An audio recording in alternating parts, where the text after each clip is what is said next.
sudah 43. Rasanya saya akan menyampaikan pengantar. Selamat datang, selamat bergabung di webinar pengurus pusat Perpamsi. Sebagai media kita untuk menyampaikan ataupun membahas hal-hal yang menjadi perhatian kita. Kalau minggu lalu kita sudah melakukan webinar perdana dengan topik pembebasan atau pengurangan pembayaran rekening air yang ternyata itu sudah dilakukan oleh lebih dari 67 penyelenggara spam. Jadi cukup banyak yang memang melakukan pembebasan atau pengurangan besar. Dan kali ini kita akan menyampaikan topik dengan penerapan tarif listrik golongan industri bagi penyelenggara spam. Materi ini akan disampaikan oleh Pak Agus Sunara selaku staf ahli dari pengurus pusat Perpamsi, dan berharap teman-teman sekalian memberikan tanggapan atas gagasan yang sudah dipikir, dikaji oleh teman-teman sekalian yang dipimpin oleh Pak Agus ini, dan kita nanti akan sampaikan kalau memang ini sesuai gitu, ini akan kita buat berupa edaran pada teman-teman agar mempersiapkan diri untuk masuk ke golongan industri bagi penyelenggara spamnya. Bapak Ibu sekalian, waktu sudah masuk pukul 13.00, kita punya waktu 1,5 jam untuk berdiskusi. Pada kesempatan pertama, kami akan menyampaikan kesempatan pada Pak Agus Sunara selaku pemateri untuk menyampaikan dalam 20 menit. Berikutnya, para penanggap yang semua sudah tergabung di sini, ada Pak Isnawan dari PDAM Gunung Kidul, gitu, Pak Sofian Sapar dari PDAM Tirta Kerta Tangerang, dan ada Pak Haidir dari PDAM Kota Balikpapan. Nanti akan berikan tanggapan. Kesempatan pertama akan berikan Pak Agus Sunara, silahkan disampaikan Pak dalam 20 menit. Baik, terima kasih Pak Sari. Assalamualaikum warahmatullahi wabarakatuh. Waalaikumsalam. Selamat siang semuanya. Yang teman-teman wilayah timur mungkin sudah mulai sore ya, Pak Saiful. Baik, sebagaimana isu tadi disampaikan oleh Pak Ashari, kita akan menyampaikan mengenai isu masalah listrik golongan industri ya. Mungkin saya mohon izin untuk mempersingkat waktu. Ini saya akan share layarnya ya. Oke, baik. Yang pertama mungkin saya ingin menyampaikan bagaimana perkembangan biaya pokok penyediaan listrik di sana ya. Itu ada BPP rata-rata. Kami kumpulkan data dari tahun 2003 hingga 2014. Kenapa 2014? Karena setelah itu harga itu disebut dengan tarif adjustment. Jadi floating gitu ya, mengikuti indeksasi. Kalau sebelumnya ditetapkan oleh pemerintah subsidi, itu tidak ada, boleh dibilang formulanya tidak dibuka lah, begitu kira-kira. Nah ini perbandingan bagaimana BPP dari tahun 2003 sampai 2014, kemudian tarif tenaga listrik rata-rata, sehingga di sana kekurangannya itu ada subsidi. Jadi nilai subsidi itu relatif besar. Tentu kalau kita mendengar subsidi energi itu bisa sampai angkanya ratusan triliun akhir-akhir ini ya.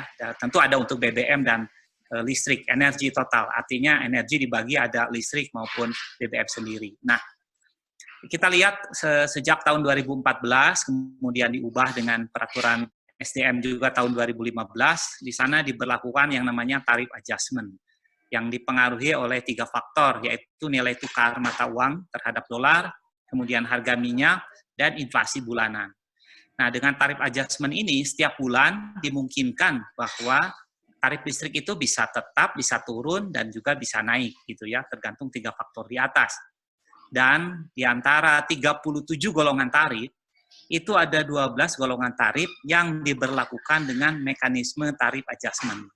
Apa saja? Yaitu ini, golongan rumah tangga 1 1.300, 2.200, dan seterusnya. Nah, salah satunya itu adalah pelanggan kita, dalam hal ini PDAM atau penyelenggara spam, di mana banyak dikategorikan mulai dari industri 2, industri 3, bahkan ada yang bisnis, bahkan ada juga yang pemerintah. Jadi 4 ini kena tarif adjustment, kecuali yang I2 ya. I2 itu sebelum tahun 2014 itu 972 dan itu tidak dinaikkan lagi.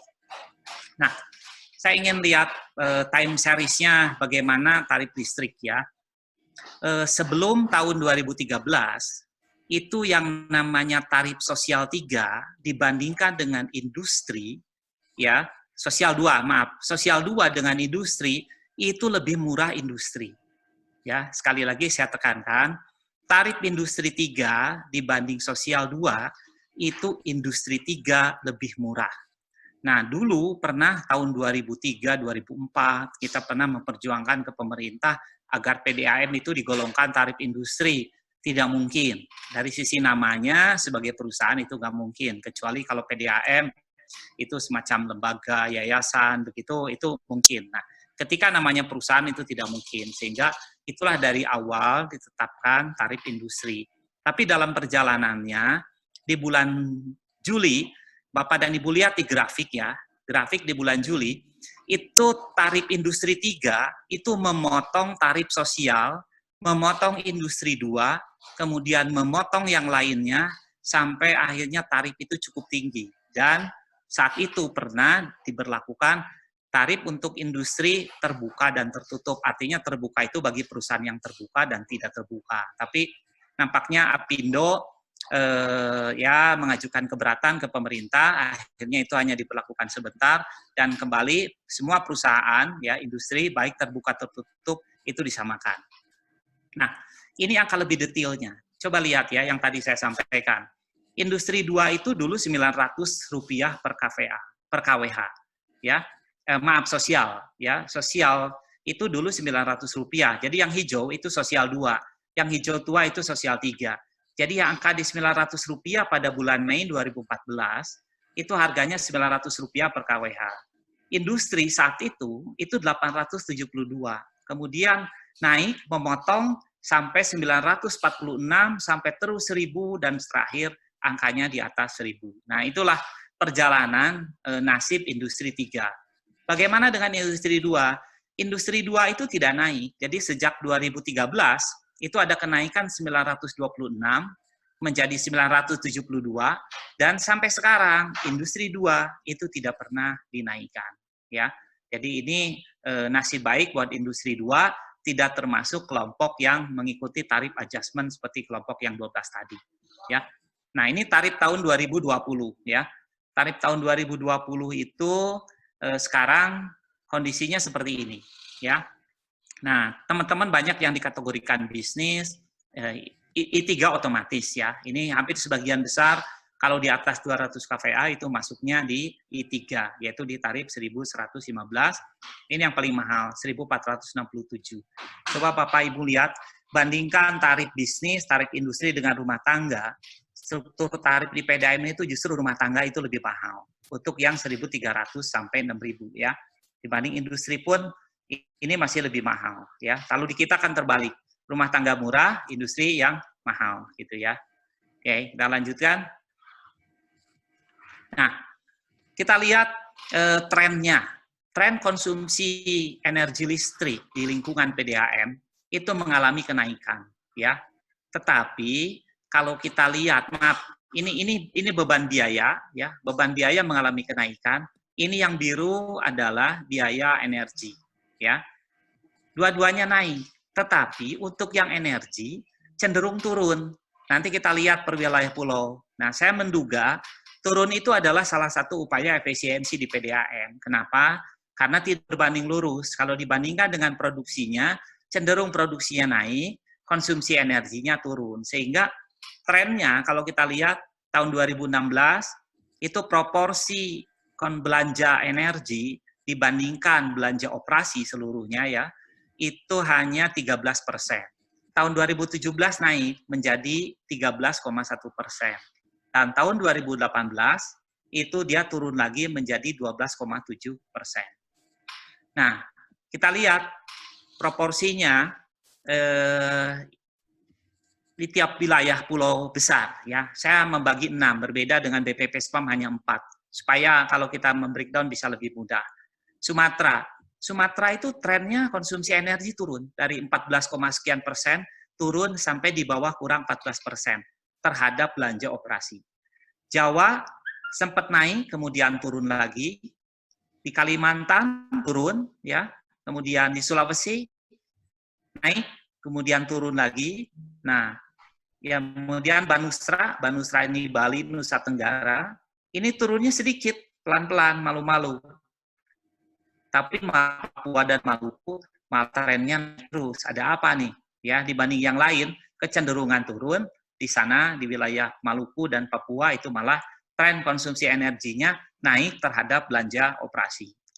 Nah, saya memilah ini yang di atas 27,5% terhadap belanja operasi. Jadi, PDAM itu belanja energinya sudah angkanya di atas 27,5% dibandingkan terhadap belanja operasi. Ini ada cukup banyak PDAM, ya, mulai dari Karangasem 27,5% sampai yang tertinggi itu 47,8%. Ya. Kalau lihat nominalnya, ini kalau kita lihat sebelah kanan, ya, itu sebelah kanan itu adalah beban operasinya, belanja energinya, kemudian di sebelah yang persentasenya itu adalah persentase terhadap belanja operasinya. Jadi kalau kita lihat misalnya Gunung Kidul, hampir 50% dari total belanja operasi itu untuk energi, berarti total belanja operasinya hampir 47 miliar, begitu ya. Dari beban operasi 47 miliar, itu 23 miliarnya itu habis hanya untuk belanja listrik. Nah, itu cukup tinggi ya di sana, karena kita tahu sumbernya di bawah sungai fosil ya. Oke. Kemudian kita lanjutkan lagi, kita petakan. Yang biru itu dia proporsi energi terhadap belanja operasinya kecil, di bawah 5%. Yang saya petakan di beberapa wilayah Sumatera, daerah pegunungan, Bukit Barisan itu biru, tua, di muda, itu energinya kecil, ya, kurang dari 5%, ya paling tinggi 10%. Tapi justru ada juga yang teman-teman di Jambi, Merangi maupun Muara Bungo, ini proporsi belanja energi terhadap beban operasi itu cukup tinggi. Ini di atas 25% nih, ya, yang hitam-hitam itu. Kalau wilayah timur Sumatera, saya sih bisa ya kondisinya datar, pasti banyak menggunakan pompa. Lampung Selatan juga tinggi, ya. Nah, uniknya juga ada di pulau Bangka Belitung, ada yang hijau, tetapi juga ada yang hitam. Ya, Kalimantan nih, mungkin daerah Pasafri, Kalimantan Tengah, ada yang hijau, ada yang kuning, tetapi juga ada yang hitam. Yang hitam ini proporsi penggunaan energi terhadap beban operasi tinggi. Kemudian di Jawa, ya, Sulawesi ada juga. Nah, ini saya mengambil contoh Kota Ternate, ya. Kota Ternate itu cukup tinggi kenaikan beban listrik, ya. Sayang, saya tidak punya data beban operasinya. Kalau ada bisa dikomparasi, tapi yang terakhir persentasenya cukup tinggi. Ada apa sebetulnya? Ternyata kalau tidak salah tahun 2007 atau berapa, kalau lihat trennya ya, mulai 2007-2008, itu tadinya semua golongan industri untuk sumur-sumur bor, mungkin nanti Pak Saiful bisa menambahkan, itu diubah oleh PLN menjadi golongan pemerintah yang tarifnya sama dengan bisnis, yaitu kalau sekarang di atas 1.400. Nah, ini tentu hampir 2 kali dia membayar listrik untuk peningkatan produksi yang sama. Tetapi saya juga punya contoh unik, ya. Saya mohon izin nih, saya bandingkan ke direksinya Gianyar dan Ternate, ya. Saya bandingkan begini. Kalau kita lihat jumlah pelanggannya, Gianyar itu punya 58.000 tahun buku 2018. ya, atau laporan BPP SPAM 2019. Saya lebih suka mengatakan tahun buku supaya lebih mudah mencernanya. Di Ternate pelanggannya 29.000. Jadi pas lah angkanya itu setengahnya. Saya nggak tahu, ini random aja, kok bisa dapat angka setengahnya gitu ya. Kita lihat volume distribusinya. Volume distribusinya 20 juta satu tahun untuk yang Gianyar, kemudian Ternate 15 juta meter kubik. Beban listriknya, ini yang terbalik. Beban listriknya di Gianyar itu 12 miliar, sementara beban listrik di Ternate 14 miliar. Ya, kalau kita lihat persentasenya terhadap belanja operasi, terhadap beban operasi, itu di Ternate hampir 32%, sementara di Gianyar 18,3%. Jadi jauh lebih hemat, padahal kalau kita lihat jumlah sumur bor di Gianyar itu ada 52 unit, jadi di atas 90% produksinya itu disuplai dari sumur bor. Ya, sedangkan di Ternate itu shallow well, sumur dangkal, ada 10 sumur dalam, dia memberikan kontribusi terhadap total produksinya 38%. Artinya ada sumber yang lain. Nah, ini menarik sebetulnya ya kalau kita lihat. Nah, sehingga satuan biaya di Gianyar itu per meter kubiknya hanya Rp557. Ini kontribusi biaya dari listrik. Di Ternate angkanya Rp922. Kalau kita bandingkan HPP realnya, nggak beda jauh juga. Ya, angkanya 5.000, di Gianyar, di Ternate 4.700-an. Jadi selisih hanya 300 sekian rupiah gitu ya. Tarif rata-rata di Gianyar lebih tinggi sedikit, di Ternate 4.500. Kehilangan airnya sama. Jadi saya melihat ini boleh dibilang kalau membandingkan ini ya hampir mendekati apple to apple, banyak sumur, daerahnya dominan pompa, tetapi Gianyar bisa mengkonsumsi energi dengan angka yang cukup hemat gitu ya. Nah, Pak, kalau cerita kita teriak-teriak ke pemerintah, kita juga perlu tahu. Sebetulnya sejumlah PDAM 400 lebih di Indonesia, kalau yang sudah diaudit ini kan angkanya 387 kalau tidak salah. Berapa sih penggunaan total energi listrik dibandingkan terhadap industri yang lain? Ternyata kita itu mengkonsumsi energi listrik dibandingkan dengan industri yang lain cuma 2,2%, Bapak-Bapak ya, Ibu-Ibu, dibandingkan dengan industri yang lain. Jadi dari total PLN menyalurkan listrik ke industri itu satu tahunnya 76 miliar kilowatt, yang dikonsumsi oleh PDAM itu hanya 1,6 miliar kilowatt. Ini saya asumsi dikonversi dari belanja 1, sekian triliun dengan tarif rata-rata Rp1.000 per kWh ya dengan angka ini. Kita tahu mix ya, ada yang 972, ada yang 1.115, ada yang 1.400 dan macam-macam. Tapi dengan angka Rp1.000 saja kita itu cuma mengkonsumsi ya 2,2 ya persen dari total yang didistribusikan ke seluruh industri. Barangkali itu untuk bahan diskusi kita semua. Kami kembalikan kepada moderator Pak Ashari. Terima kasih, silakan Pak Ashari. Iya, terima kasih Pak Agus. Kita semua sudah mendengarkan Pak Agus menyampaikan evaluasi kondisi sebelumnya, serta juga menyampaikan contoh real gitu ya. Contoh real ini ya ngambil contoh dari beberapa PDAM yang pemakaian listriknya persentase terhadap biaya operasinya cukup besar, 27%, yang paling tinggi kelihatannya Gunung Kidul gitu ya. Contoh tadi membandingkan jika langkahnya tepat mungkin bisa seperti Gianyar begitu. Bapak Ibu sekalian, yang pertama kami ingin mendapatkan tanggapan dari yang ini persentase beban listriknya paling tinggi nih. Pak Isnawan dari Kabupaten Gunung Kidul gitu. Silakan Pak Isnawan untuk menyampaikan tanggapannya. Pak Dwika, tolong Pak Isnawan dibuka mic-nya. Halo, Pak Dwika?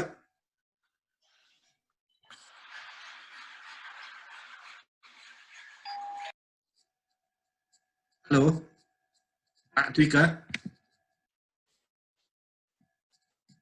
Gangguan teknis. Sudah, Pak.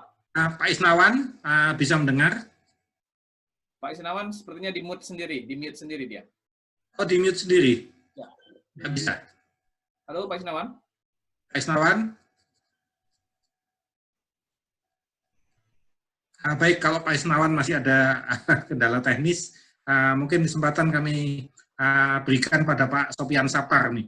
Pak Sopian Sapar dari Tangerang, ini yang kapasitas produksinya cukup besar, begitu, dan bisa membantu PDM tetangganya juga. Silakan Pak Sopian, menyampaikan tanggapan lebih dulu Pak, silakan.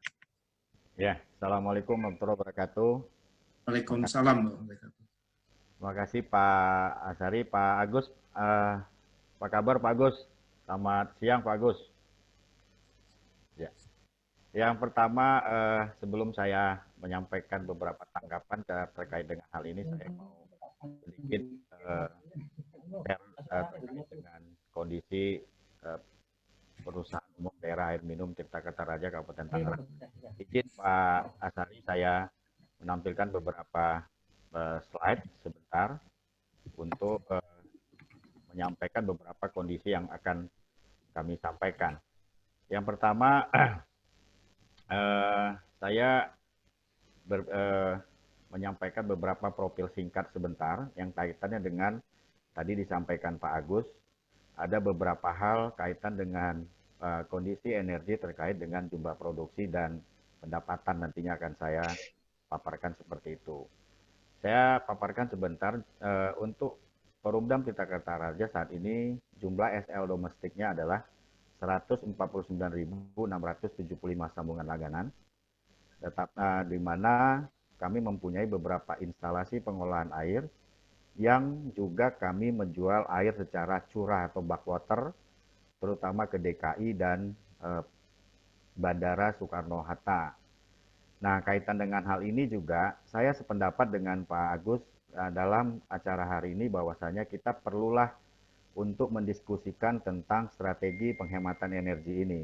Menurut saya adalah ini hal yang sangat penting, karena tren kami adalah, saya agak sedikit feel dengan kaitan dengan COVID-19 ini, sepertinya PDAM akan berdampak terkait dengan pendapatan.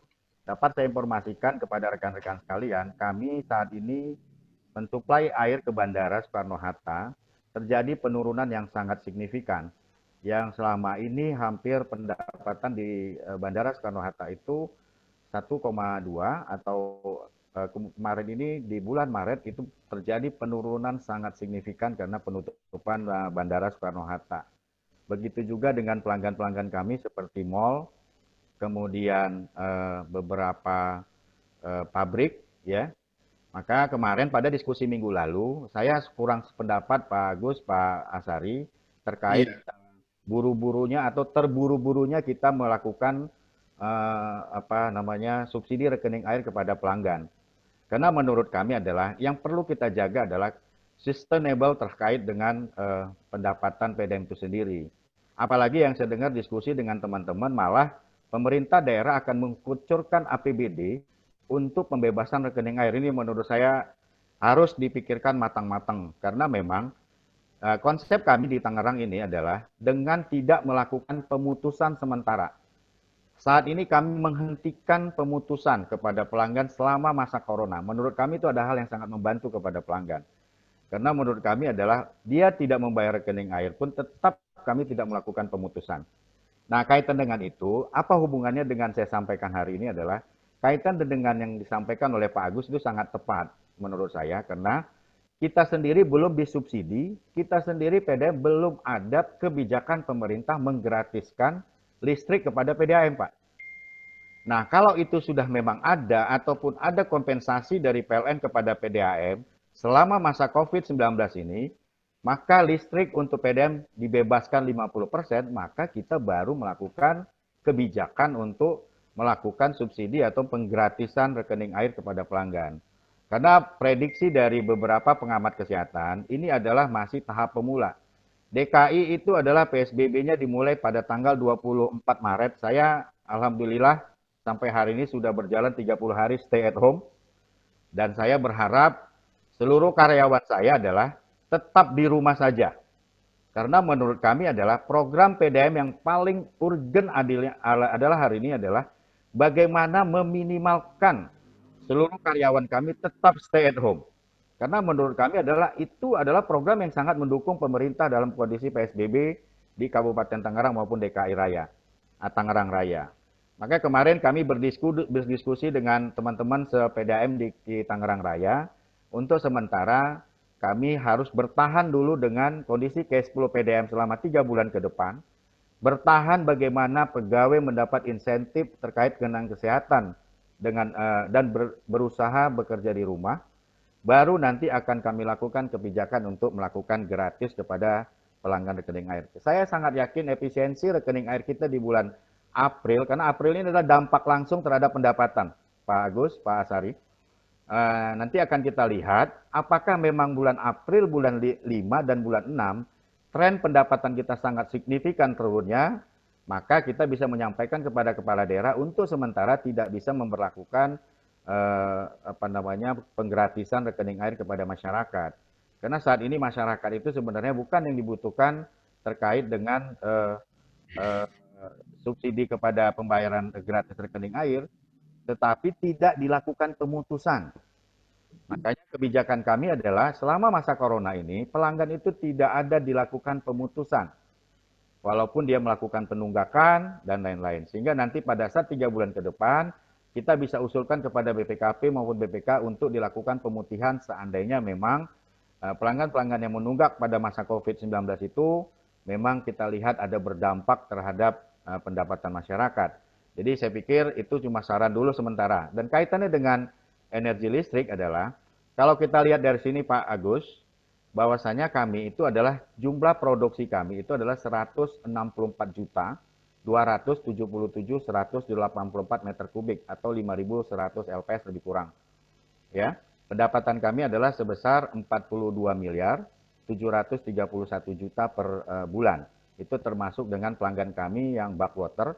Jadi kalau saya ekuivalenkan dengan pelanggan kami yang berada di Pamjaya, kemudian Bandara Soekarno-Hatta dan lain-lain, yang backwater itu ekuivalen dengan 427.000 sambungan langganan sebenarnya.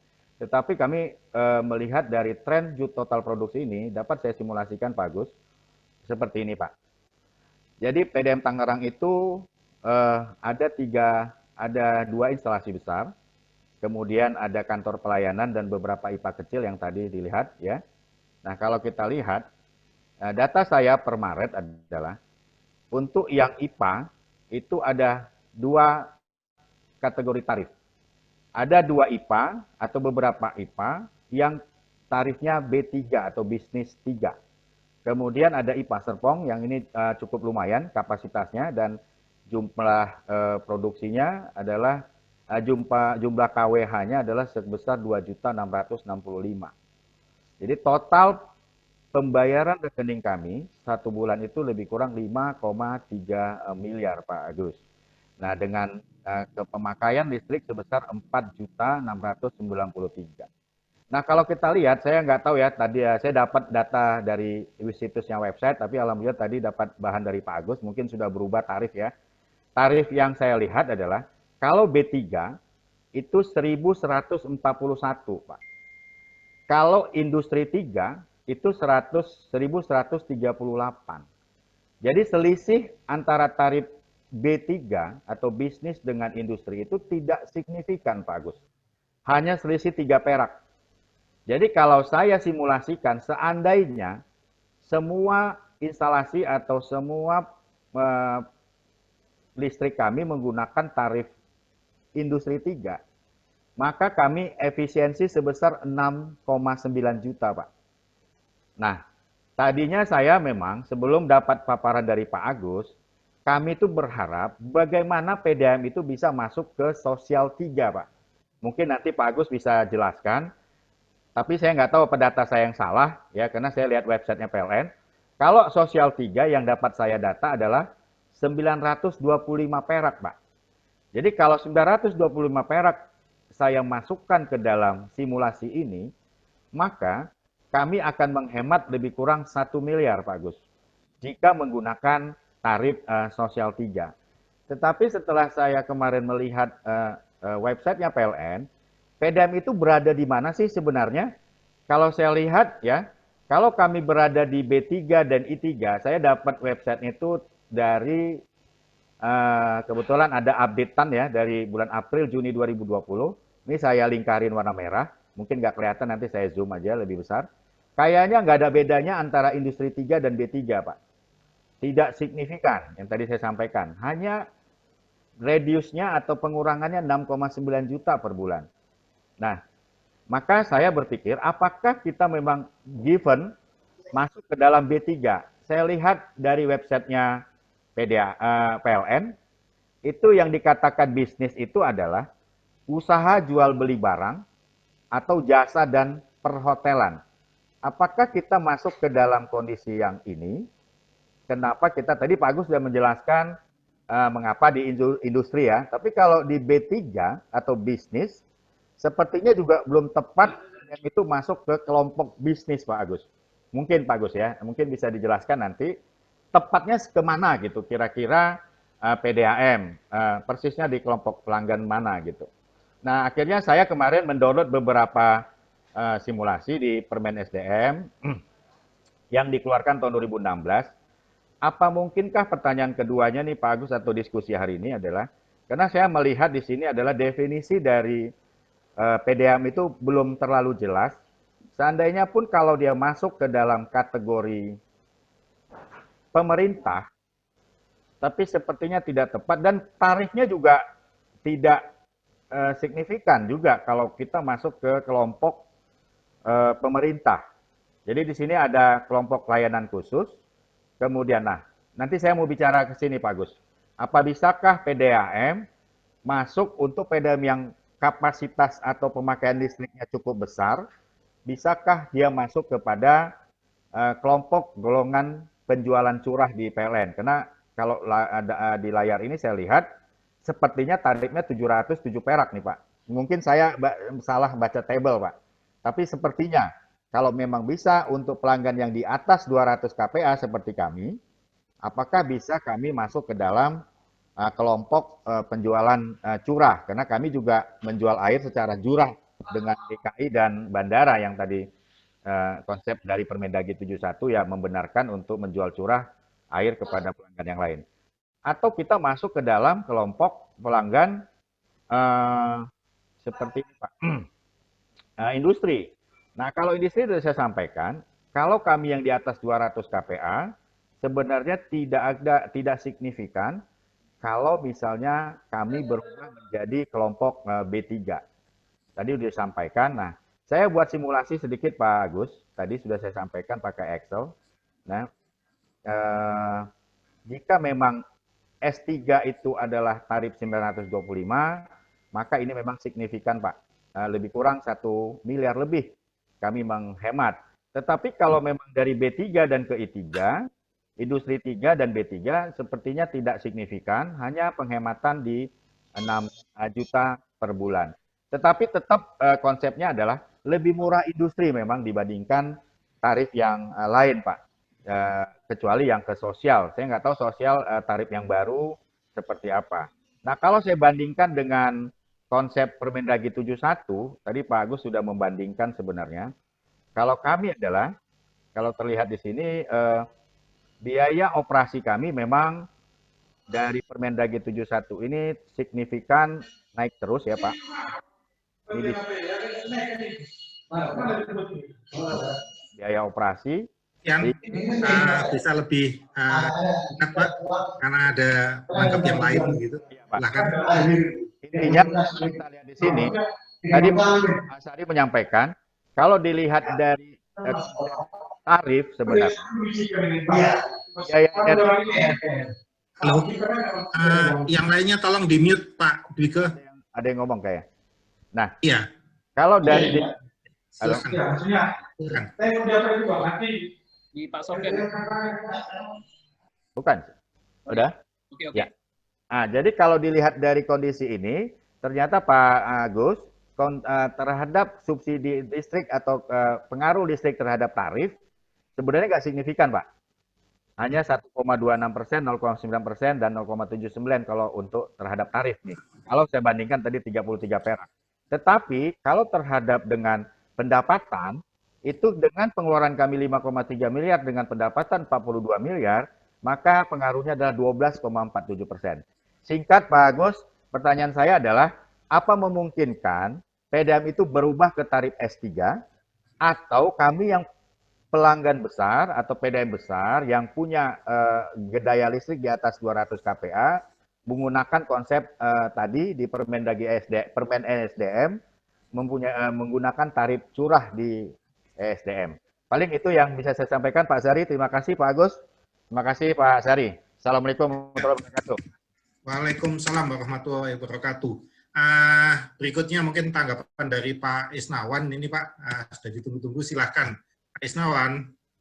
Sugeng siang Pak, selamat siang. Mohon maaf ada sedikit kendala teknis ini tadi Bapak. Halo, Silahkan Pak, sudah langsung bisa didengar. Oke, langsung saja. Terima kasih waktunya. Mohon maaf ada sedikit kendala timbul tenggelam. Tadi disampaikan memang betul untuk PDAM itu menyerap hampir 50% sendiri, sekitar 47% sendiri adalah biaya energi untuk memberi daya listrik. Kami mempunyai 47 instalasi sumber, di mana dari 47 itu ada 42 golongannya adalah industri, kemudian yang 5 adalah bisnis. Yang bisnis itu rata-rata adalah untuk mengambil air yang ada di sungai dalam sungai bawah tanah, seperti di Bibin, Seropan, Baron, Ngobaran, dan di Sungai Uyo. Kami pernah menyampaikan kepada PLN apa bedanya bisnis yang diterapkan untuk 5 instalasi tersebut dengan industri. Sebenarnya kita tidak bosan-bosannya menanyakan agar 5 instalasi yang golongannya adalah bisnis itu kalau bisa kita digolongkan dengan dalam golongan industri yang dari sisi tarif lebih murah. Dari 49.873 pelanggan dengan distribusi air untuk tahun 2019 sebanyak 12.813.323 meter kubik, dengan NRB 23%, 23,90%. Sebenarnya dari sisi pendapatan kita memang belum bisa full cost recovery akibat tingginya, khususnya tingginya biaya PLN tersebut. Tapi untuk alhamdulillah kita bisa tutup dari yang lain, tapi kita masih tetap bisa beroperasi hingga saat ini karena tutup dari pendapatan yang lain. Itu Pak Azari dan Pak Agus. Kemudian kita sampaikan ke pihak PLN waktu itu apakah tidak ada tarif khusus atau tarif kesepakatan, khususnya Gunung Kidul itu kan banyak MBR. Itu kita belinya tarifnya bisnis dan industri, sementara kita jualnya kepada pelanggan itu adalah sosial. Jadi ini tidak nyambung. Dari satu sisi kita belinya bisnis industri, kita jual sosial, sehingga kita jumlahnya terlalu tinggi. Dari sisi tarif sebenarnya kita juga tidak beda dengan PDAM yang lain. Kita sudah rata-rata tarif itu sudah 5.400 per meter kubik, tapi tetap tidak bisa nutup akibat tingginya biaya listrik PLN khususnya. Untuk tahun 2019 ini, kalau tadi disampaikan Pak Sari, tahun 2018 kita sekitar 23 miliar sekian, kita naik 2 miliar lebih untuk tahun 2019. Total untuk biaya listrik kita sebesar 25.797.795.700 rupiah. Itu kalau dari yang kami sampaikan. Dari satu sisi kita harus bisa melayani, di sisi lain kita harus tetap bisa operasional terus. Kaitannya dengan virus COVID-19 ini, kami juga belum bisa atau kita sangat hati-hati sekali dalam penerapan kebijakannya, karena memang banyak juga yang mendesak untuk PDAM itu dibebaskan karena air adalah satu-satunya salah satunya adalah sarana untuk bisa membersihkan, untuk bersih-bersih. Tadi disampaikan juga oleh Pak Sofyan bahwa belum semua kita bisa membebaskan. Kalau tadi disampaikan kalau PLN bisa membebaskan, kita juga akan mengikuti pembebasan sebesar apa yang dibebaskan PLN seperti itu. Mungkin itu Pak Azhari, Pak Agus, juga teman-teman yang lain sedikit tidak ada pemaparan. Tadi saya masukkan dalam pemaparan ada sedikit kendala malah hilang simbol tenggelam. Mungkin itu sedikit yang bisa saya sampaikan Pak Azhari, Pak Agus. Saya kembalikan, terima kasih. Assalamualaikum warahmatullahi wabarakatuh. Waalaikumsalam warahmatullahi wabarakatuh. Bapak Ibu sekalian, kita sudah mendengarkan dua penanggap. Pak Sofyan tadi, ini PDM yang cukup gede, yang kontribusinya memang cukup besar terhadap wilayahnya sendiri maupun wilayah tetangganya, begitu. Dan Pak Iwan yang tadi disampaikan memang cukup berat karena hampir 50% ya, 47% di biaya listriknya dibanding dengan biaya operasi. Ada satu penanggap lagi yang kita tunggu, Pak Haidir dari PDAM Kota Balikpapan. Silahkan Pak, menyampaikan. Terima kasih Pak Azhari selaku moderator dan Pak Agus Nara selaku pemateri tadi. Menarik Pak, isu yang kita diskusikan pada siang hari ini. Dari sisi perspektif beban biaya operasional PDAM yang lumayan ya Pak ya, hampir rata-rata di 15% dari total biaya operasionalnya. Tapi yang perlu kita tinjau Pak, bahwa bisnis PDAM ini ada bisnis paripurna Pak. Jadi kita ini sistem lengkap, ada unit air baku, ada unit pengolahan, kecuali di Jawa mungkin yang air bakunya sudah disupport oleh PJT ya Pak Agus ya. Tentunya beban PDAM lebih ringan sedikit, tinggal pengolahan dan distribusinya. Dan ini yang jadi kendala kita Pak.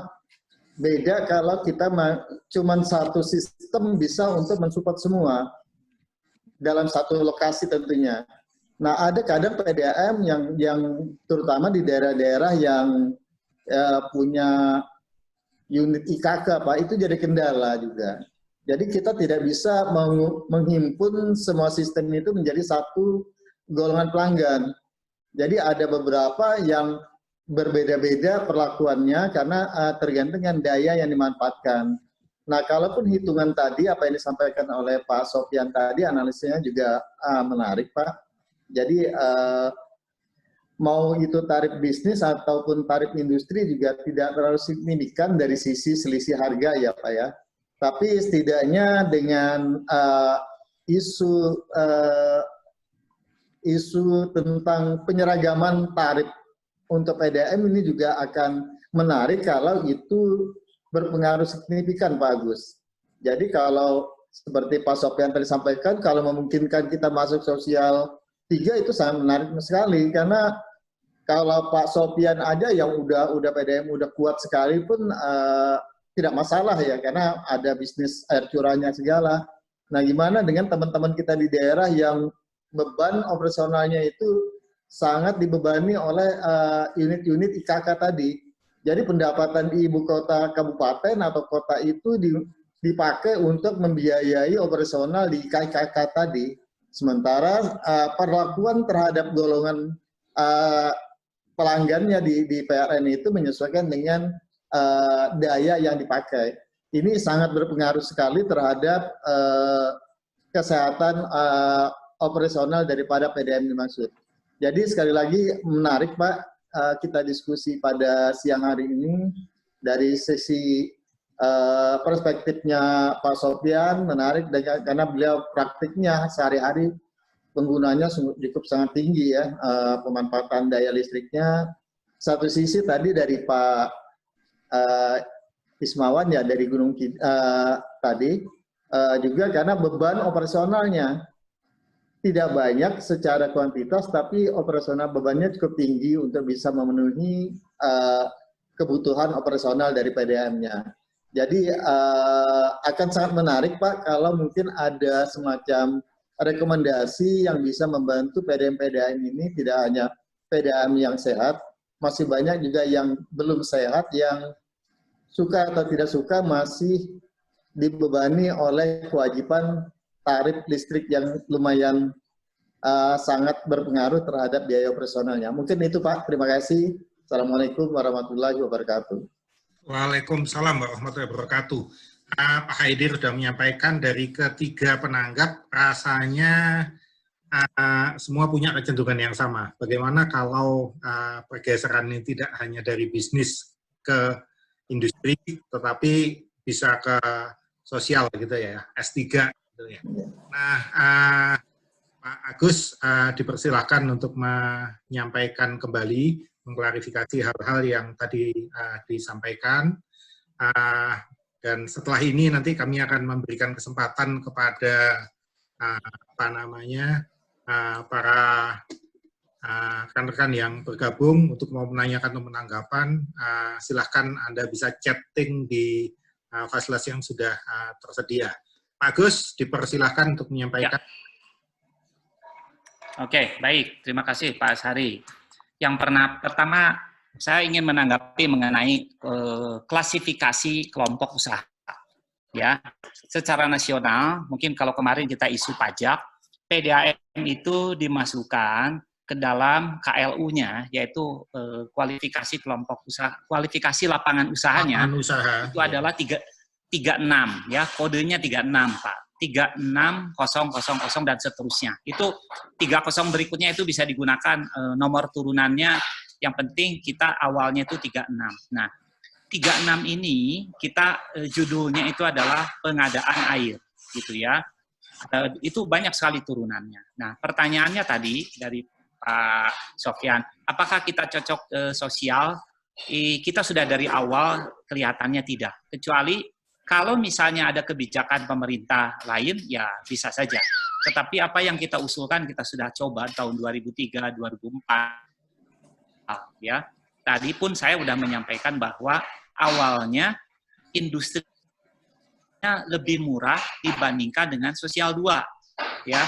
Industri 3 itu di atas 200 kVA, daya terpasangnya sosial 2 itu di bawah 200 kVA. Ya, itu malah yang industri lebih murah. Ternyata ada kenaikan yang cukup tinggi. Kemudian pertanyaan berikutnya, bagaimana kalau bisnis? Nah, harus hati-hati. Pak, tadi Pak Sofyan betul. Sebetulnya tarif bisnis 3 dengan industri 3 itu relatif nggak ada perbedaan. Angkanya 1100-an sekian lah. 1115, 1104, 1080-an. Itu kan harganya fluktuasi, Pak ya. Kita harus ingat, anggota kita itu yang pelanggannya di bawah 20.000, jumlahnya ternyata ada 130 PDAM, ada 230 PDAM, persisnya 228. Saya buletin Pak, 230 PDAM. Ini adalah sudah lebih dari setengahnya pelanggan PDAM. Jadi kalau kita dari awal masuk kelompok bisnis, kita tidak mungkin lagi pindah ke industri, baik yang bisnis kecil, bisnis besar, akan dikelompokkan bisnis. Celakanya Pak, tarif bisnis 2 itu mahal, 1.467. Berbeda dengan bisnis 3. Bisnis 3 dengan industri, itu bedanya sedikit. Ya.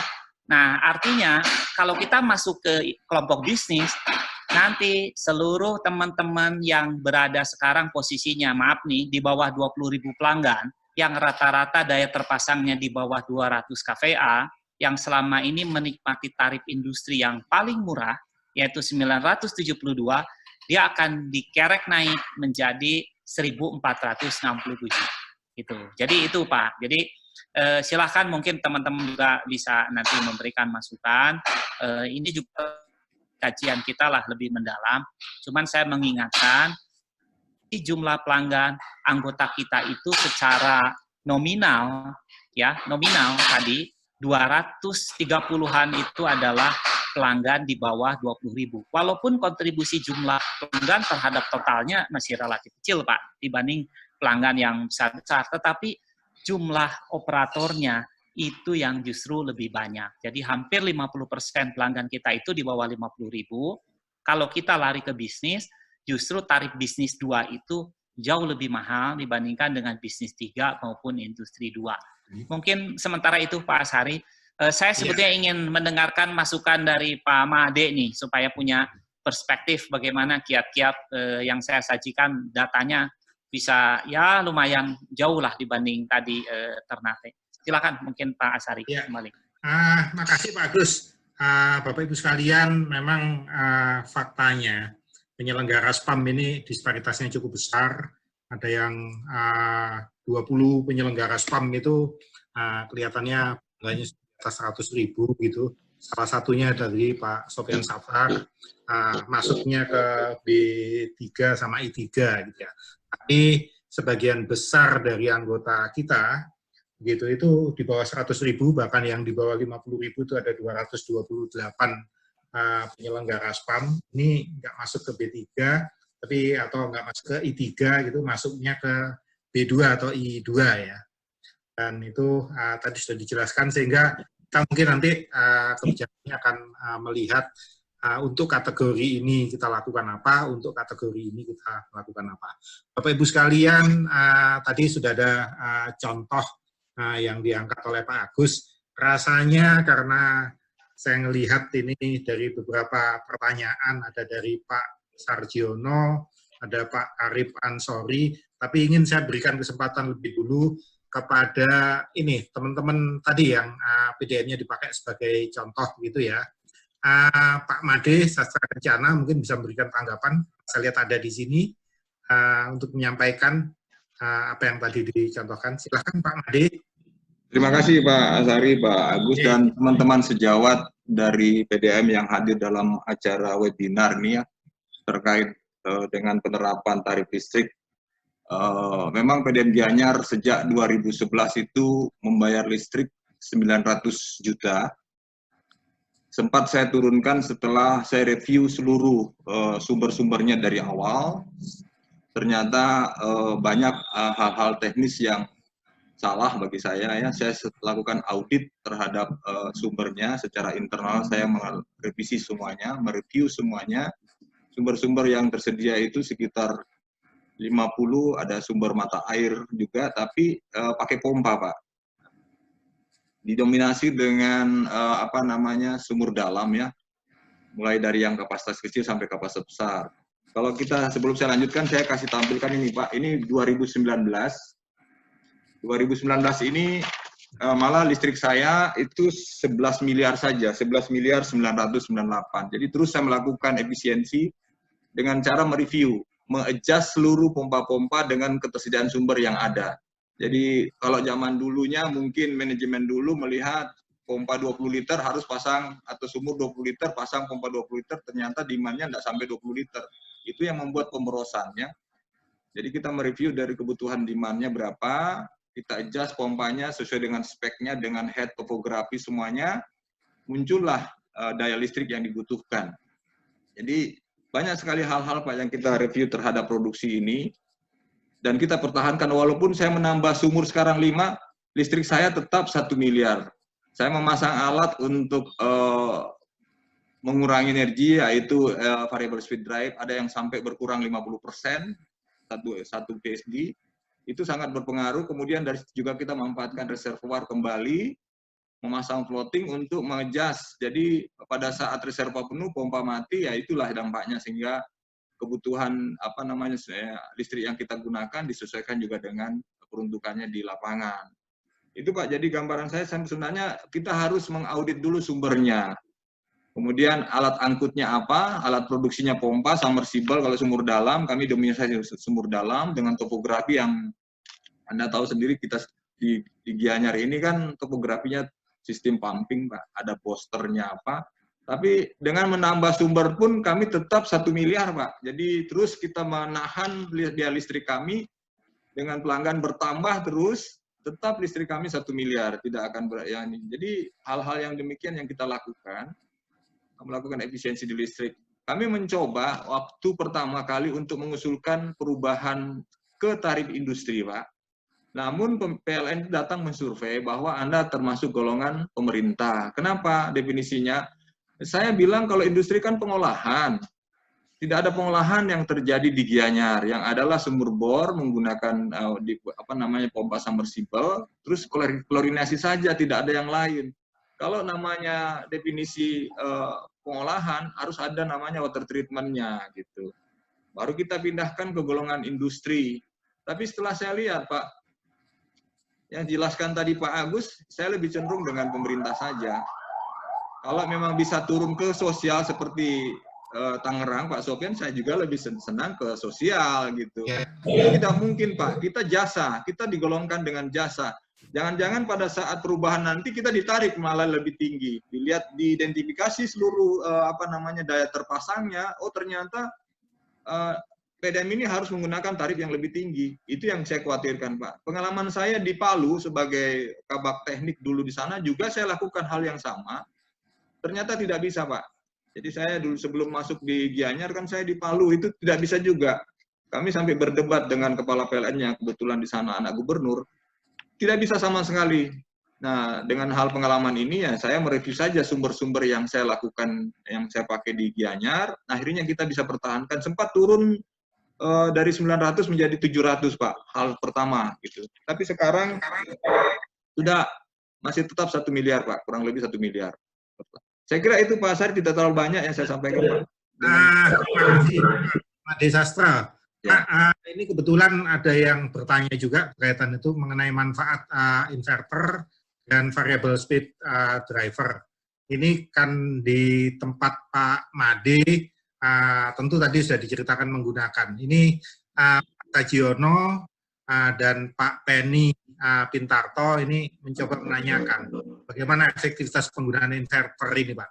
Ya, saya menguji pertama menggunakan VSD atau variable speed drive itu pada satu sumur dalam yang sistemnya terloop, Pak, karena dia harus terloop karena menggunakan pressure transmitter untuk mengukur tekanannya sehingga pompa mati pada saat pressure yang ditetapkan di adjust. Kita lakukan review 3 hari untuk menganalisa berapa sih tekanan yang diinginkan, termasuk frekuensi dari PSD itu harus dimatikan pada frekuensi berapa.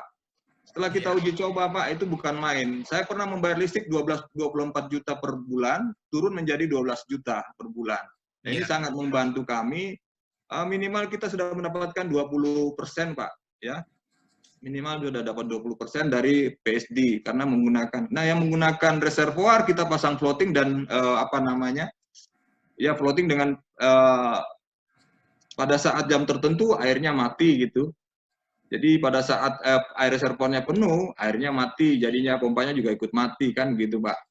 Jadi jelas itu ada floatingnya, ada pressure transmitternya juga di sana. Saya kira itu, Pak. Oke, terima kasih. Sebelum ini saya kembalikan kepada Pak Agus. Pak Agus, ada pertanyaan juga dari Pak Arif Ansori ini dan Pak Jimmy Simatupang. Pak Jimmy menyampaikan tarif itu kan pernah dibahas dan dimuat di majalah. Kami tanyakan bagaimana kalau ada pengajuan tarif khusus untuk PDAM, ini Pak Jimmy, dan Pak Arif Ansori menanyakan gimana cara mengajukan perubahan, andai kata sekarang sudah terlanjur bisnis, masuk ke industri. Ini mungkin Pak Agus bisa menjawab beberapa pertanyaan ini, meskipun tadi sudah diingatkan oleh Pak Made, sebelum memproses ini tentu ada hal yang perlu dipertimbangkan lagi ya. Pak Agus, silahkan ya. Pak, dari Pak Arif Ansori dan Pak Jimmy Simatupang. Silahkan Pak Agus.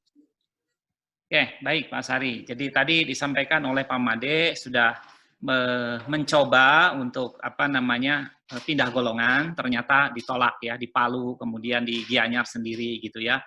Tapi saya juga ada PDAM kasus misalnya di Indramayu ya, kebetulan direksi Indramayu itu mantan orang PLN begitu ya.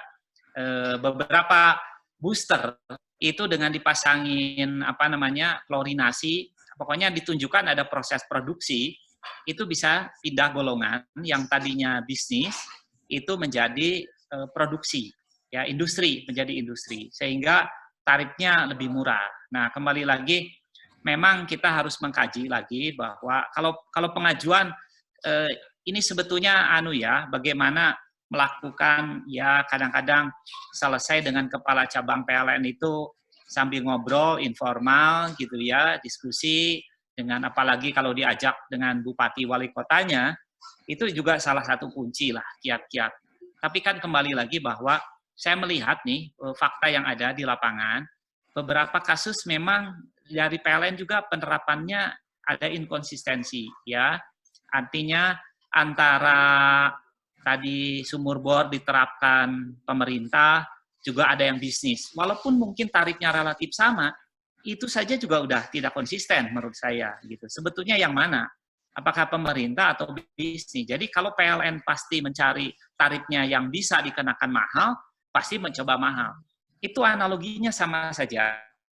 Ketika PDAM menerapkan ini kita masukkan niaga atau industri ya, dua-duanya usaha gitu. Tetapi usaha ukurannya, wah ternyata ini usahanya besar. Kadang-kadang hotel diterapkan misalnya industri gitu ya. Nah, padahal di hotel itu tidak ada proses produksi. Hotel itu kan masuk jasa layanan, services, pariwisata gitu ya. Nah, itu saya kira PLN seringkali juga menerapkan justifikasi yang sama terhadap kita. Jadi harus dicobalah ya, harus dicoba. Sebelum mungkin nanti Perpamsi mengupayakan secara formal, setelah kita kajian, mungkin nanti setelah kondisi normal kita adakan FGD lebih dalam, kita mau kemana nih? Kalau industri, mana konsekuensi yang naik, mana yang turun. Kalau lebih menguntungkan industri, ya kita pilih industri. Apalagi tadi saya sampaikan ya, ini saya share ya, saya data lebih real.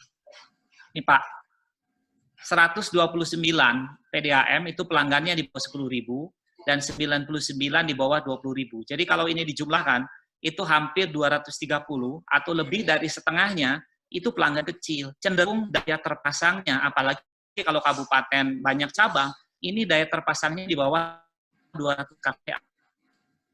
Kalau di bawah lebih dengan industri 2, 972 dibandingkan kita tadi masuk ke bisnis yang lebih mahal. Rumah tangga lebih mahal lagi. Sosial kan yang disampaikan dari awal. Saya tahun 2003, kenapa tidak? Kalau memang itu memungkinkan, ya kita coba gitu ya. Itu saya kira. Tadi ada yang menjawab ada pertanyaan soal variabel speed driver. Hati-hati Pak, kalau supply demand-nya sudah seimbang, apalagi supply Bapak kurang, sebaiknya jangan buru-buru masang variabel speed driver ya. Bapak lihat masalahnya, kalau ternyata misalnya antara beban malam, beban siang itu relatif sama, jangan dulu buru-buru variabel speed driver. KPARH lebih baik masang kapasitor bank. Tapi kalau Pak Made tadi, ini mulainya bagus, mengaudit dulu berapa potensi sumbernya, berapa demand-nya, kemudian pada saat misalnya night flow, debitnya harus kecil, itu baru cocok pakai variable speed driver. Jadi memang harus ada identifikasi dulu. Kenapa saya bilang? Karena investasi VSD itu lebih mahal dibanding kita hanya memberi kapasitor bank gitu ya. Sayang. Gitu. Mungkin itu dulu Pak Asari. Ya, makasih Agus. Ini masih ada yang belum kejawab tadi cara pengajuannya, dan satu lagi tadi yang berkaitan dengan tarif khusus ini Pak. Kelihatannya Pak Jimmy Simatupang dari Pematang Siantar. Oke. Ya, ya. Gimana nih? Ya. Mungkin bisa dikatakan. Baik, ini.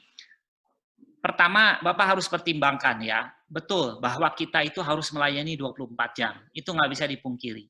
Tapi faktanya, tadi kan Pak Made punya reservoir. Kalau kita bisa mempompa air, mengumpulkan di reservoir, pada saat distribusi bisa ada kondisi gravitasi atau elevated tank, sehingga pompa tidak perlu beroperasi, artinya kebutuhan listrik kita tidak perlu 24 jam terus-menerus. Tapi kalau misalnya daerahnya ketahanan listriknya rendah, 2 jam per hari mati, kadang-kadang 4 jam, kadang-kadang 3 jam, tiap hari mati, Bapak layak mengajukan tarif khusus. Itu namanya kelas premium. Tetapi konsekuensi tarifnya juga mahal. Rata-rata sih kalau premium itu memang di atas 1.400 ya, dan harganya juga memang fluktuatif. Nah, kalau misalnya mengajukan tarif ini, biasanya PLN akan memasang beberapa jalur alternatif. Kalau satu terganggu, dia menggunakan jalur lain. Kalau ini terganggu, dia menggunakan jalur. Sehingga praktis, ke tempat PDAM itu layanannya praktis relatif 24 jam. Tetapi lagi-lagi, kalau kita tadi bahwa kondisi pelayanan kita ada pompa yang bisa diatur pada saat beban minimum, mungkin cukup menggunakan reservoir yang elevatif, tidak perlu 24 jam. Rasanya kalau kita mengajukan premium dibandingkan dengan kesiapan kondisi kita, ya sayang lah. Itu kita harus pertimbangkan. Tapi bisa dipungkiri bahwa pelayanan itu memang harus 24 jam. Ya, kalau cara pengusulannya, ya kita harus menyiapkan dulu Pak Asari ya. Tentu secara formal harus dikirim dengan surat. Apalagi kalau surat itu didukung kepala daerah, itu lebih didengar ke cabang PLN masing-masing, tembuskan ke wilayah, kalau perlu tembuskan sampai ke direksi. Ya, karena PLN kan cuma punya wilayah. Misalnya kalau di Sumatera yang saya tahu, antara Jambi, Palembang, kemudian Bengkulu, itu wilayahnya di Palembang. Nah, itu ditembuskan. Kita ingin mengajukan penyesuaian tentu golongan, tetapi lagi-lagi ketika kita diperiksa oleh PLN, kita harus bisa membuktikan ada proses, ada ini, ada itu, proses produksi terutama, walaupun tentu ini belum tentu juga dikabulkan, seperti pengalaman tadi Pak Made, ya. Tetapi saya lihat di Indramayu, alhamdulillah dikabulkan. Bahkan Aetra pernah mengajukan booster, pernah ada yang berhasil gitu ya, pindah golongan. Mungkin itu Pak Asari. Oke, terima kasih Pak Agus. Sekaligus tadi menjawab pertanyaan dari Pak Arif Astori sama Pak Jimmy Simpu. Pak, ini ada Pak Raymond juga mau menanyakan. Pak Raymond ini mengubah klasifikasi dari B2 ke I2, ini sudah cukup untung, karena baru setuju perubahan klasifikasi waktu sekali. Jadi, yang diberikan Pak Agus ternyata bisa kami lakukan dan lolos. Ini tanggapan dari Pak Raymond. Namun ada juga yang masih ini Pak Hari Sundana dari PDM Kabupaten Bandung ini ya. Kondisi existing pemblokan tarif oleh PLN masing-masing instalasi, dan ini kategori pengolahan itu golongannya bervariasi, maksudnya inkonsistensi. Apa ini Pak Agus, apa idenya gitu? Karena ada yang masuk ke ini, padahal kan sama. Kita semua sama, tadi industri sudah dijelaskan. Kira-kira apa ini yang bisa diidekan dari Pak Agus agar supaya menghindari inkonsistensi sikap dari PLN dalam memasukkan golongan tarif PDAM ini. Oke, ya baik Pak Sari. Jadi kalau misalnya tes, kalau misalnya tadi Pak Hari Sundana, terima kasih tadi Pak Raymond sudah mengupayakan perubahan ya, walaupun masih ada yang belum berhasil, ya usaha terus Pak. Tentu itu menguntungkan. Kalau bisa berubah dari bisnis ke industri 2, itu lumayan. Ya, B2 dengan I2 itu signifikan. Kalau B3 dengan I3, itu nggak signifikan. Ya, hanya beda kelompok saja. Tapi kalau B2 dan I2 itu signifikan. Dari 1.041 ke 972, artinya udah turun hampir 370 ya. Nah, Pak Hari Sundana, kalau untuk instalasi pengolahan lengkap, konvensional, mestinya kita harus bisa bertahan dengan industri, Pak. Kalau Bapak punya daya listrik, ya 200 kVA lebih-lebih dikit, terus harus pindah ke I3, ini saya juga lihat ada fakta di lapangan, ternyata dia bikin 2 gardu, pasang I2 2 kali gitu ya. Pasang I2 yang satu di bawah 200 kVA, katakanlah kan paketnya 170 sekian, yang satu misalnya 135 kVA gitu ya. Daripada I3 di atas 200 kVA, tarifnya langsung naik. Nah, itu terjadi kok. Ada kok tetangga kita di Jawa Barat itu sudah membuktikan. Caranya gimana strategi? Pak, ini aset dari pusat. Sehingga yang bayar ini bantuan pusat. Jadi rekeningnya nggak bisa disatukan. Saya bilang, wah ada saja ini. Ini mensiasati PLN gitu ya. Oh PLN juga, nah banyak kok. Saya lihat, apalagi mohon maaf ya, Bapak-Bapak Ibu yang dulu masih banyak gardu-gardu dari PPSAB, namanya itu nggak diubah, masih tetap nama yang sama, tetapi yang bayar listriknya itu PLN ya. Saya dinas di Jambi, itu listriknya 33 kVA, Pak. Wah, ini saya bilang gawat, masang AC 20 aja nggak habis gitu ya. Ternyata yang memasang PPSAB gitu, dibayar oleh PDA. Sampai sekarang rekeningnya nggak berubah gitu ya. Nah ini strategi. Mungkin itu Pak Asari. Agus, sebelum meninggalkan ini ada satu tambahan lagi dari Pak Oktaviano Walesa. Ya. Jadi salam kenal dan izin menanyakan apakah memungkinkan untuk mengajukan diskon khusus untuk PDAM selama masa pandemi COVID-19 ini. Gitu, Pak. Itu dari Moya Bekasi kelihatannya. Silahkan. Oke, baik, terima kasih nih teman-teman dari Moya. Sebetulnya kita Perpamsi sudah mengajukan, kalau tidak salah ya, usulan kepada Menteri Negara BUMN untuk diberikan diskon khusus selama pandemi ini, gitu ya. Saya belum tahu nanti keputusannya seperti apa. Tapi menyinggung tadi soal perspektif dari kita, dari penyelenggara spam kepada pelanggan untuk memberikan gratis. Kemarin kalau saya mengikuti di diskusi itu, ternyata yang saya lihat yang ya mungkin teman-teman di PDAMB juga ada, hanya belum terlaporkan di konferensi video ini. Salah satunya Bitung yang menarik. Jadi Bitung itu justru inisiatifnya datang dari kepala daerah, menanyakan ke direksi gitu ya. Ada berapa pelanggan sosial, ada berapa rumah tangga. Coba kalau itu dibebaskan sekian bulan, berapa biayanya? Ternyata hanya sosial kecil, rumah tangga satu kecil. Kalau gitu tambahin lagi, sehingga ada kalau tidak salah 200 sampai 300 juta sebulan itu ditanggung oleh pemerintah daerah. Nah ini sebetulnya ini paling tepat gitu ya. Ya harapan kita seperti itu ya. Tapi kelihatannya prakteknya di daerah berbeda-beda kebijakannya. Jadi mungkin itu Pak, kalau diskon sih tadi ya kita sudah mencoba mengusulkan lah ke Kementerian BUMN. Ini itu sementara Pak Sari. Oke, terima kasih Pak Agus. Untuk Pak tadi Pak sebentar. Untuk Pak Octaviano ya, Perpamsi memang sudah menyampaikan surat itu untuk memohon kemungkinan diskon khusus begitu, dan nanti Pak Octaviano silahkan menyampaikan nomor kontak yang bisa itu kan, sehingga CC suratnya bisa kita sampaikan kopi suratnya ke Bapak gitu. Bapak Ibu sekalian, rasanya ini waktu masih ada karena kita masih punya sekitar 21 menit gitu, untuk menyampaikan beberapa pertanyaan. Tadi sudah kita jawab yang masuk ke grup chatting ini. Kami ingin tadi dari Pak Sofyan, masih ada Pak Sofyan?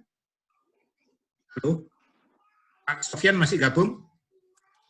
Kayaknya kita kontak-kontak nggak bisa nyambung. Pak Sofyan,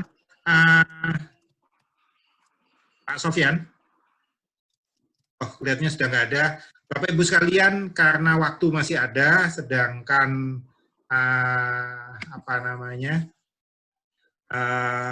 materi sudah disampaikan, penanggap sudah memberikan. Pak Sofyan, bisa berikan tanggapan Pak? Pak Sofyan ada Pak? Ya, Pak Sofyan. Kelihatannya ada, belum respon begitu.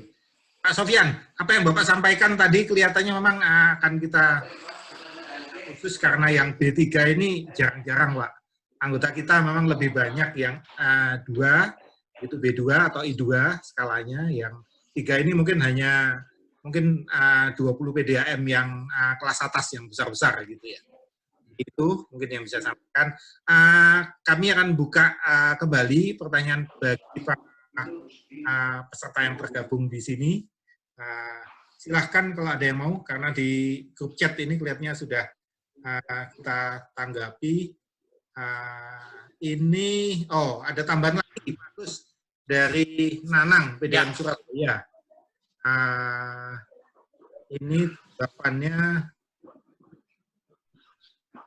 kelihatannya yang berkaitan dengan ini. Pak Nanang, kalau gitu silahkan langsung Pak Nanang ijat, karena ini berkaitan dengan langganan premium yang ternyata ini menurut pengalamannya ini bisa lebih murah daripada harus mengadakan dan pemeliharaan genset sendiri. Pak Nanang ada di sini? Ya. Pak Nanang silahkan untuk menyampaikan ini. Ini ada pengalaman yang beda. Ya, betul Pak. Pak Nanang, halo. Ya, jadi kalau dibandingkan dengan itu beli solar, pemeliharaan genset, dibanding kita premium yang menjamin 24 jam, tentu relatif lebih murah nih, gitu ya. Kenapa? Karena kalau kita lihat, ya mohon maaf nih, dalam situasi kondisi begini, Bapak tahu nggak harga minyak itu sekarang negatif, Pak. Ya, kasarnya kalau Bapak beli minyak mentah sekarang ke Arab Saudi, dikirim bulan depan dan bulan depannya lagi, malah kita dikasih uang. Itu saking harganya negatif. Tapi pertanyaannya, kalau kita boleh menuntut, kok tarif listrik belum turun sih drastis, padahal harga minyak udah negatif gitu ya. Nah, tapi di satu sisi harga minyak turun, jatuh bebas, dolarnya kemarin tinggi gitu ya. Tapi ya mudah-mudahan saja ke depan pemerintah juga bisa segera mengoreksi lah tarif listriknya. Pak Nanang silakan mungkin kalau punya pengalaman. Pak Nanang masih ada ya? Punya akunnya Pak. MS pemeliharaan. Oh. Iya. Ya. Ya, tahu yang besar-besar itu di Kalimantan punya genset dan biayanya, kontribusi biaya BBM terhadap biaya listrik itu sudah cukup signifikan. Salah satunya Banjarmasin, ya. Dan mungkin juga PDM-PDM terutama yang punya cabang unit yang ya rasio elektrifikasinya relatif rendah, ketahanan listriknya rendah, begitu sering mati, itu pasti harus mengandalkan genset. Nah, ini saya kira lebih mahal lagi ya dibanding kita berlangganan PLN. Di samping kita harus membeli BBM industri, kita juga harus memelihara genset ya. Itu resiko tadi wilayah gitu ya. Dibandingkan Jawa sih, Jawa itu ketahanan listriknya relatif paling bagus, Jawa dan Bali terutama. Boleh dibilang nggak pernah mati. Tapi sayangnya beberapa bulan lalu sekalinya mati langsung ambles gitu ya. Ya Pak Pade, Jawa Bali sekalinya mati langsung lama ya, tapi nggak pernah mati ya. Baik Pak Agus, terima kasih. Ini sebelum nanti Pak Saiful akan berikan mungkin Pak Saiful dari Pak Saiful, Pak Sari. Ya. Halo, siap. Silakan Pak ya. Nanang. Salam kenal Bapak-Bapak, Ibu-Ibu. Saya Nanang dari PDM Surya Sembada Kota Surabaya, Bapak. Jadi mungkin kalau kita berbicara tentang tarif premium, itu yang wajib kita perhitungkan pertama itu adalah tingkat keandalan dari PLN itu sendiri, Pak, di daerah kita. Nah, kalau yang ada di wilayah Jawa, Jawa, terutama Jawa Timur yang dekat dengan Bali, Jawa Bali itu sistem kelistrikannya dia yang paling bagus untuk PLN. Jadi kalau kondisinya paling bagus seperti itu kami pernah hitung, Bapak. Jadi kalau dibandingkan dengan kita pengadaan genset dibandingkan dengan premium, ini kalau Surabaya, dalam case Surabaya untuk IPAM kami di Ngagel sama Karangpilang itu ketemu dalam kontribusi HPP per meter kubik itu kalau kita mengadakan genset plus pemeliharaannya, OM-nya itu akan nambah 52,17 rupiah per meter kubik. Tapi kalau kita pakai premiumnya PLN itu ketemunya 18,76 per meter kubik. Jadi jauh lebih murah kita memelihara kita berlangganan tarif premium. Itu pun tapi yang pertama kali premium. Ya, premium. Jadi tapi pertama kali memang yang harus kita perhatikan adalah kehandalan dari sistem kelistrikan di tempat kita. Itu pun pada waktu awal kami meminta untuk ini, Pak, pada saat kita mengajukan premium kita minta double penyulangnya itu dari gardu induk yang berbeda. Soalnya kalau gardu induknya sama, meskipun penyulangnya beda, tapi kalau gardu induknya sama, ada kemungkinan gangguan di gardu induk, kita juga akan terganggu begitu.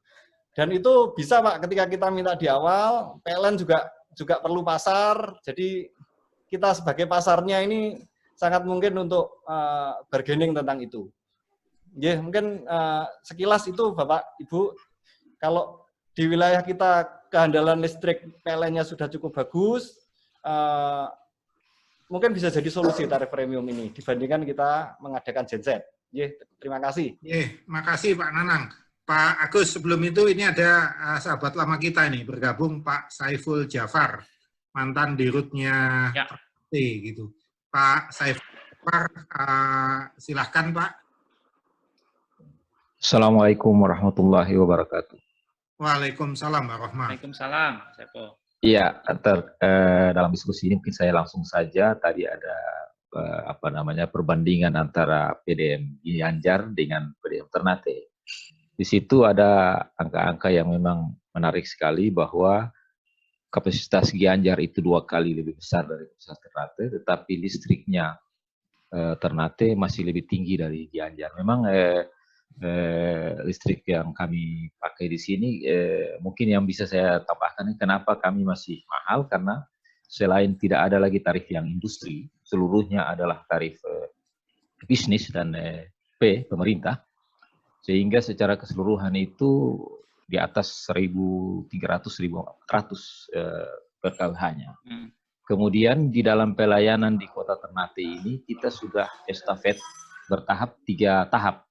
Dari sumber air ke reservoir pertama di ketinggian antara 60 sampai 80, kemudian ke reservoir kedua dipompa lagi di ketinggian 135 sampai 150, kemudian dipompa lagi ke ketinggian 300, sehingga ada 3 kali tahap produksi, 3 kali transfer air itu.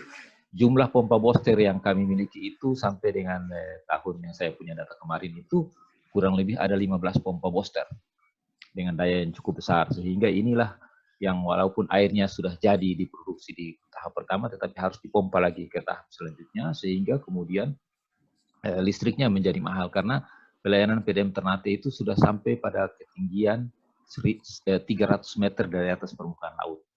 Padahal sumber air seluruhnya berada di kawasan yang 50 sampai 60 meter di atas permukaan laut. Itulah mungkin ya kenapa listrik yang kami bayar itu cukup besar.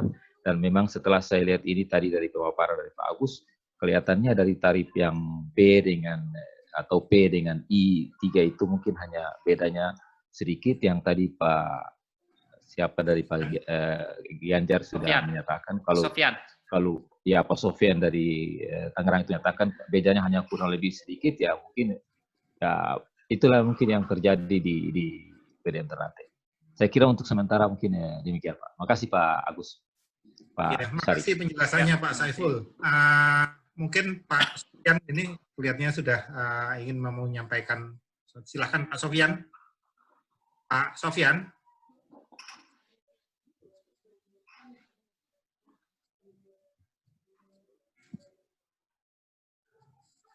Pak Sofyan. Silakan Pak Sofyan. Yang sudah ini kan bisa langsung. Pak Dwika, tolong punya Pak Sofyan di unmute ya. Nah, silakan Pak.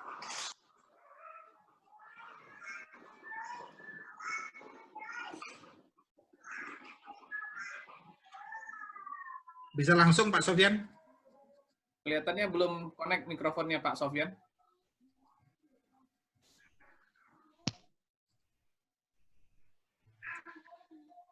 Pak Sofyan, tolong dicek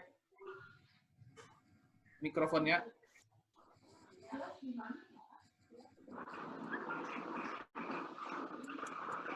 Atau nggak usah pakai headset, Pak?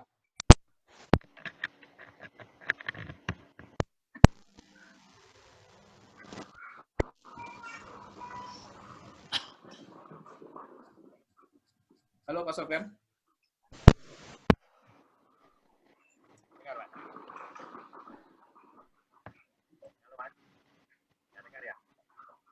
Halo, oke, bisa Pak Sofyan nggak?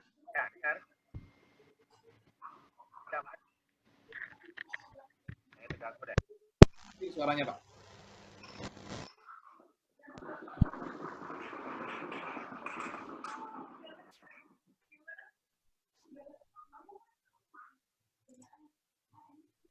Halo, silakan Pak Sofyan.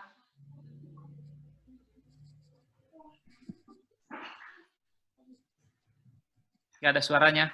Nggak keluar Pak Sofyan.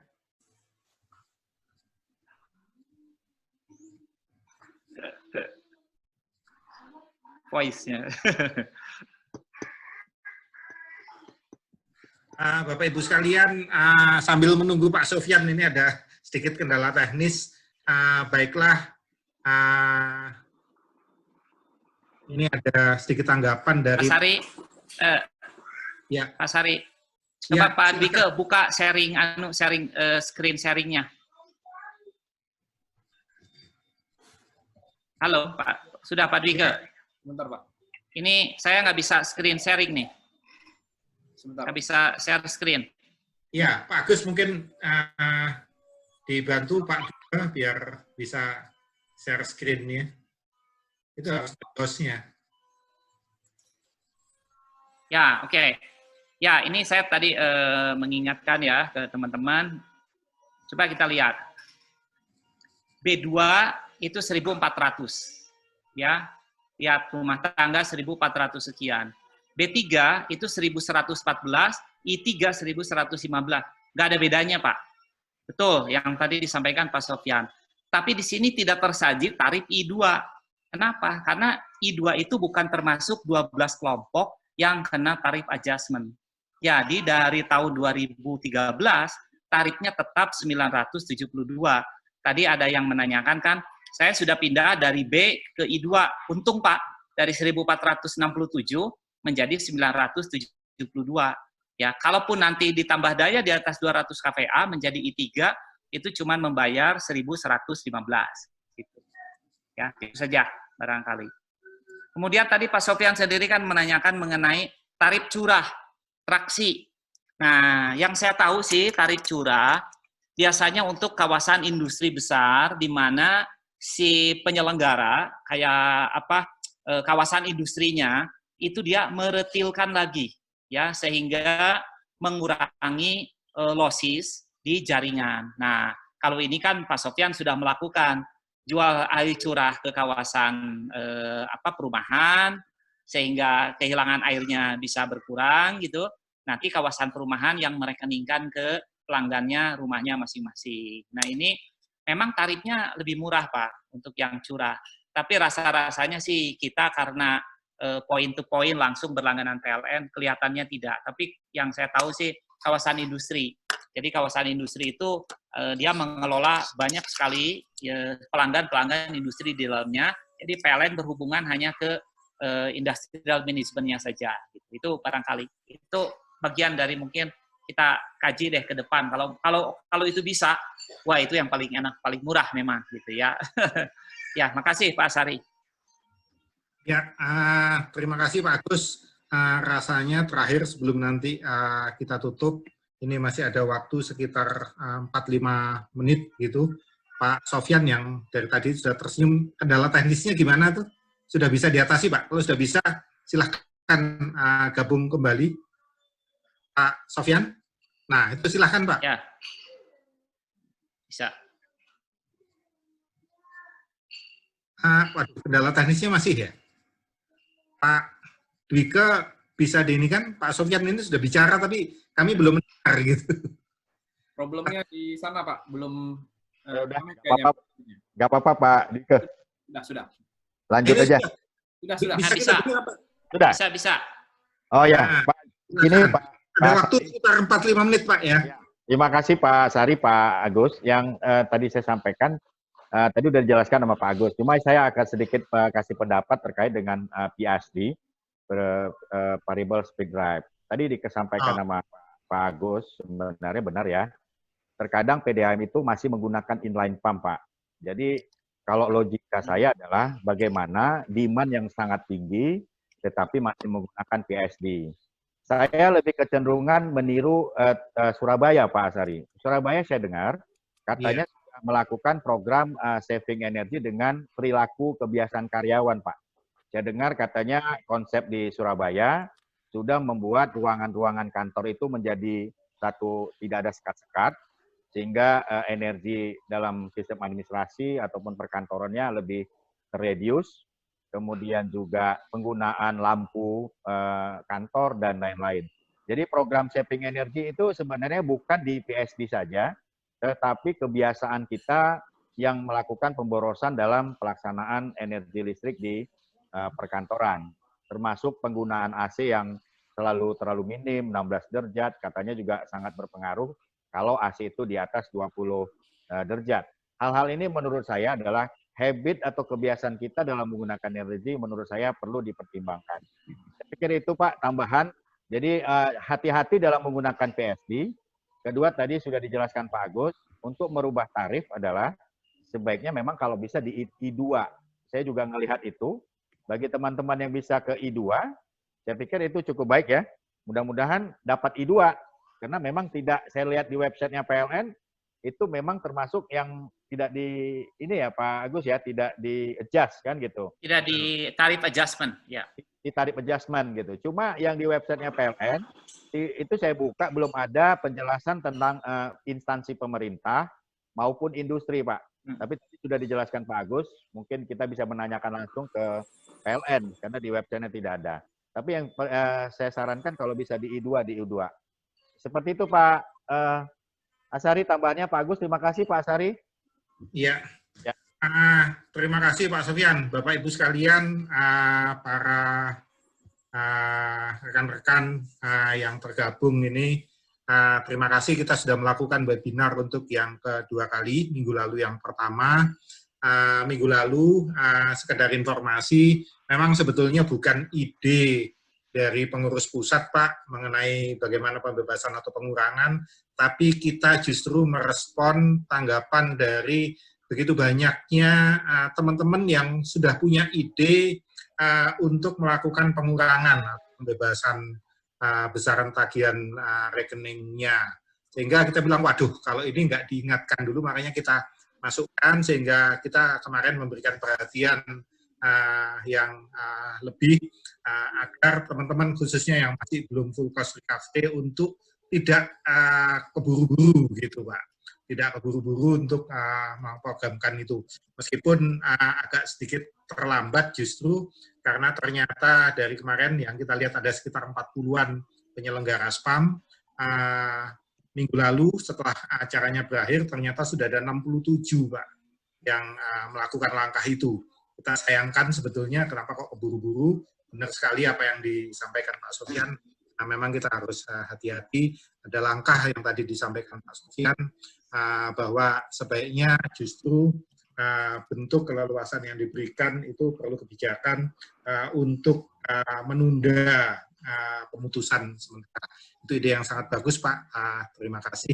Bapak Ibu sekalian, waktu tinggal 1 menit.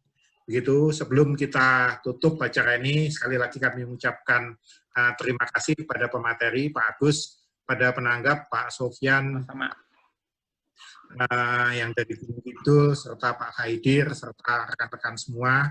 Mohon maaf kalau ada yang kurang berkenan, karena secara teknis rasanya saya melihat webinar ini masih ada banyak kelemahan gitu, gangguan teknis yang semestinya kita akan upayakan agar itu tidak terjadi di kesempatan yang mendatang. Sekali lagi saya selaku moderator dan beberapa rekan kerja yang mendukung kegiatan ini menyampaikan ucapan terima kasih dan permohonan maaf belum bisa memuaskan semua peserta yang mengikutinya.